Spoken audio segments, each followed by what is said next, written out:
আজ মেঘলা আকাশ, সারাদিন মেঘলা ছিল। এই মেঘলা আকাশ বা মেঘলা দিন বা বৃষ্টি, এগুলোর কোনোটাই আমার ভালো লাগে না।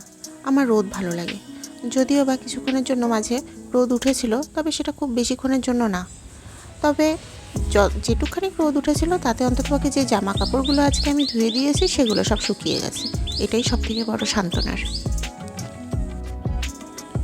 গুড মর্নিং এভরিওয়ান, প্রিয়াঙ্কার ব্লগসের আরেকটি নতুন ব্লগে আপনাদের সবাইকে স্বাগত জানাচ্ছি।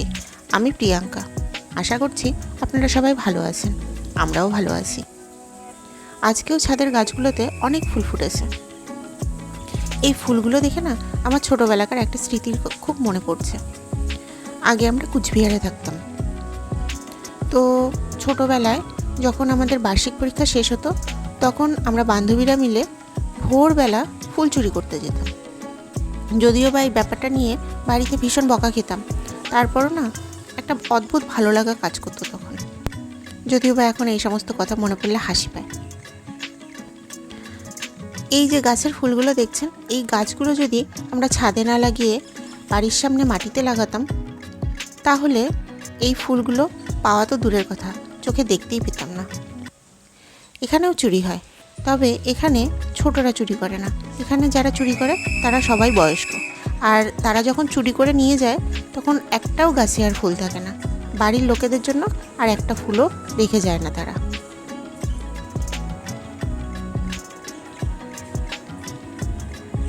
শীতের সময় খুব সমস্যা হয়েছে এই ফুল নিয়ে।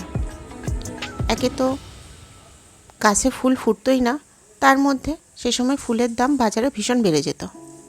তো এমন হতো, ঠাকুরের সামনে জনপ্রতি একজন ঠাকুরের সামনে একটা ফুল দেওয়াই দুষ্কর হয়ে যেত। আর এখন দেখুন কত ফুল ফোটে।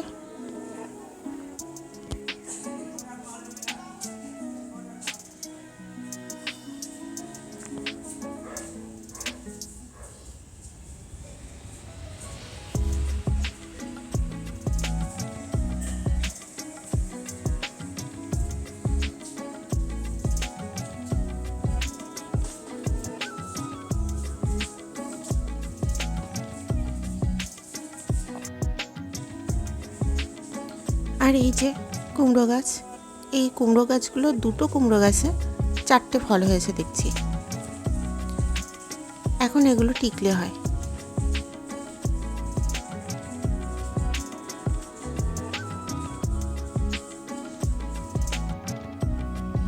আর এই যে খেলনাগুলো, এগুলো পৃথ্বীবাবুর জন্য কালকে বাজার থেকে এনেছি। যদিও বা খেলনা কেনার জন্য আমি কিন্তু যাইনি, কিন্তু সামনের উপর দেখে বেশ ভালো লাগছিল, তাই ওর জন্য নিয়ে এসেছি। ও কিন্তু ভীষণ খুশিও হয়েছে এতে। আর এই যে জামা কাপড়গুলো দেখছেন, পৃথ্বীবাবুর জন্য কালকে বাজার থেকে এনেছি। এগুলো সব ধুয়ে নেড়ে দিয়েছি, এবং এগুলো সব শুকিয়েও গেছিলো। ওকে আমি বাইরে থেকে কোনো জামা কাপড় এনে, সেটা পুজোর জামাই হোক আর বাড়িতে পরার জামাই হোক, আমি বাইরে থেকে এনে, বাজার থেকে কিনে এনে কখনো না ধুইয়ে পরাই না। এমনকি খেলনা বা যে কোনো জিনিস ওর হাতে আমি দেই না না ধুয়ে।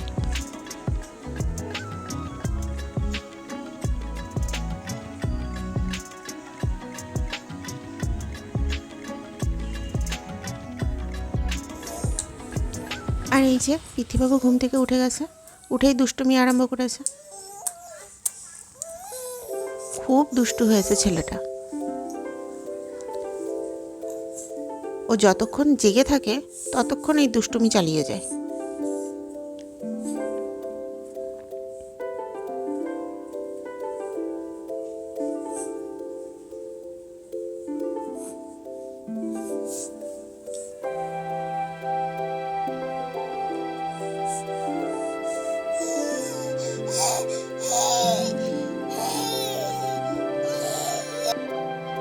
আর এই যে এটা আমার সকালবেলার ব্রেকফাস্ট, পরোটা, আর এটা পুজোর প্রসাদ, সন্দেশ।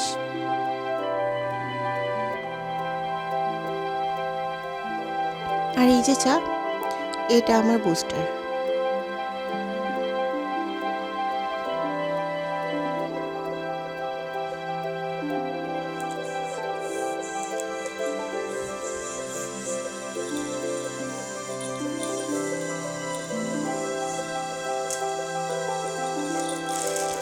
আর এই যে পৃথ্বীবাবু, হাতিটার কান খুলে ফেলেছে, প্রত্যেকটা পার্ট পার্ট খুলে ফেলেছে।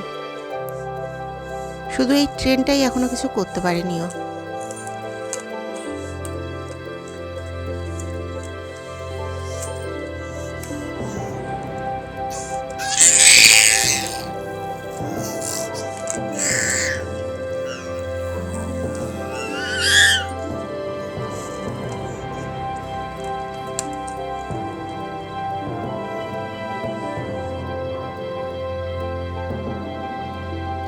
আর এই যে এটা পৃথ্বীবাবুর ব্রেকফাস্ট, মুড়ি আর মেরি বিস্কিটের গুঁড়ো, গরম জল দিয়ে, আর হালকা গরম জল ওর খাবার জন্য। আর এই যে আমার লক্ষ্মী পৃথ্বীবাবু কি সুন্দর খেয়ে নিচ্ছে দেখুন। এত লক্ষ্মী আমি নিজেও ছোটবেলায় ছিলাম না, শুনেছি।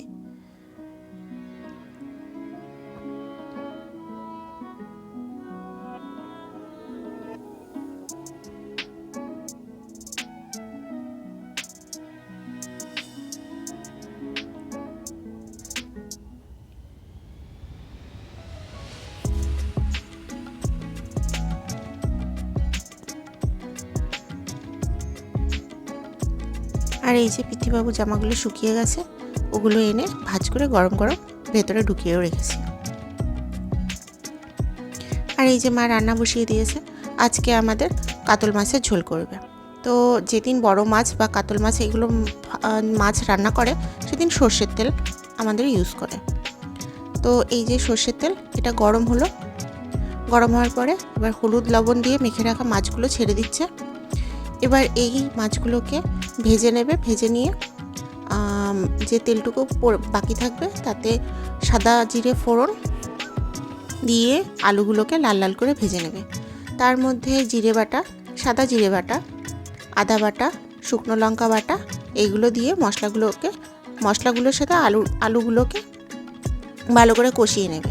কষিয়ে নিয়ে যখন তেলটা ছেড়ে দেবে তখন ওর মধ্যে হালকা গরম জল ঢেলে দেবে। তারপর যখন জলটা ফুটে উঠবে তখন এই ভেজে রাখা মাছগুলোকে দিয়ে দেবে।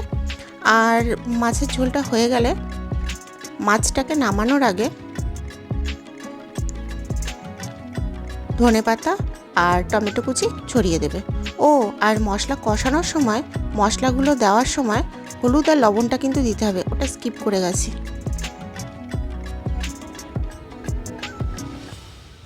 আজকে তাহলে এ পর্যন্তই রাখছি, আবার কথা হবে আরেকটি নতুন ব্লগে।